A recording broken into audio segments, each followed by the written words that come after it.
Assalamualaikum warahmatullahi wabarakatuh. Di video kali ini saya akan sedikit menerangkan materi tentang pers bersama saya Zailani Nurrohimah yang akan menjelaskan tentang teori-teori pers 2 April 2023. Teori normatif pers atau teori normatif media pertama kali dikenalkan dan dituangkan dalam buku Four Theories of the Pers oleh Fred Siebert, Theodore Peterson, dan Wilbur Schramm. Istilah teori normatif dipopulerkan di Amerika Serikat selama peristiwa Perang Dingin melawan Uni Soviet dengan paham komunisnya.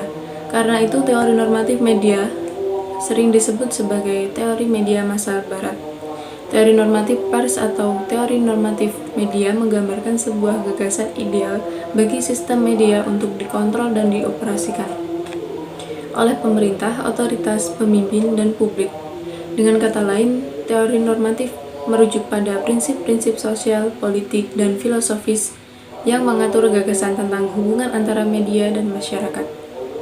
Dengan demikian, teori normatif media terdiri dari 6 teori, yaitu teori otoriter, teori pers bebas, teori tanggung jawab sosial, teori media Soviet, teori media pembangunan, dan teori media demokratik partisipan.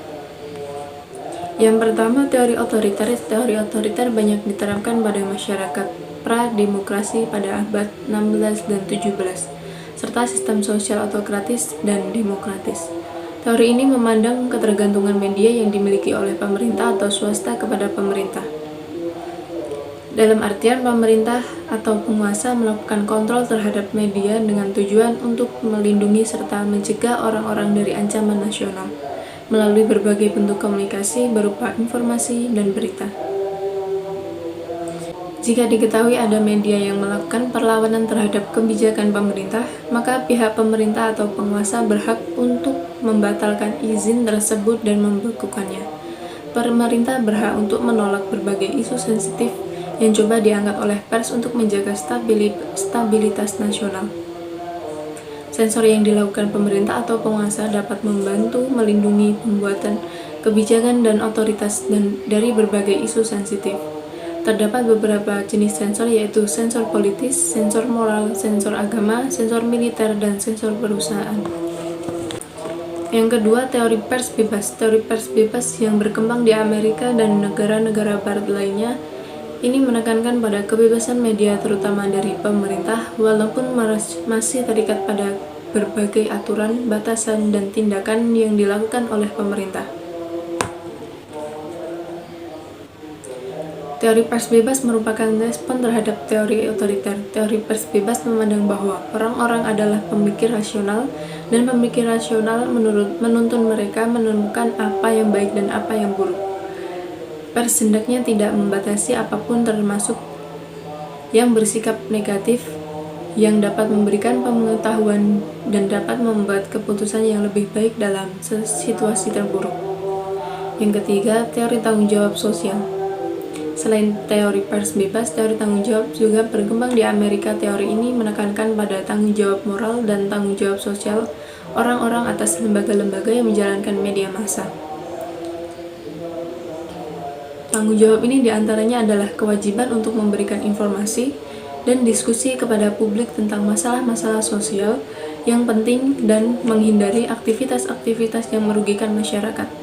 Berdasarkan tanggung jawab sosial media, Komisi Kebebasan Pers bertugas untuk menyusun kode etik pers, memperbaiki standar jurnalisme, menjaga pewartawan serta minat jurnalisme, mengkritisi dan membuat hukuman bagi pelanggar kode etik wartawan.